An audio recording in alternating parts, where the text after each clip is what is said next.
Վլադ, ինչպես նշեցիք ձեր խոսքում, սնունդը պիտի լինի բալանսավորված, կուզենայի այստեղ մենք ավելի մանրամասնեինք, որովհետև շատերը լսելով առողջ սնունդ յուրովի են պատկերացնում։ Մեկը դա պատկերացնում է պարտադիր օրական մեկական շաուրման, մեկ ուրիշ պատկերացնում է խաչապուրին, երրորդը պատկերացնում է առողջ ափսե, ինչ ասել է բալանսավորված, գիտենք, որ այստեղ շատ կարևոր է նկատի ունենալ սպիտակուցների, ածխաջրերի, ճարպերի համադրությունը, կուզենայի դրա մասին խոսենք։ Բալանսավորված սնունդ նշանակում է դասակարգված սպիտակուցների, ճարպերի, ածխաջրերի քանակ,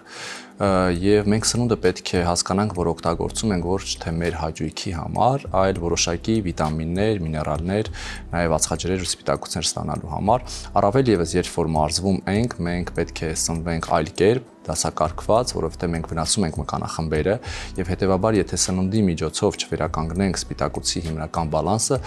մկանային աճի չեն կարող հասնել եւ կունենանք նաեւ գերհոգնածություն, իսկ նաեւ պետք է դասակարգվի ածխաջրերի քանակը, ինչպիսի ածխաջրեր պետք է օգտագործենք, պարզ թե բարդ եւ որ ժամին, որ քանակի եւ դա պետք է անպայման դասակարգված լինի մասնագետի հետ։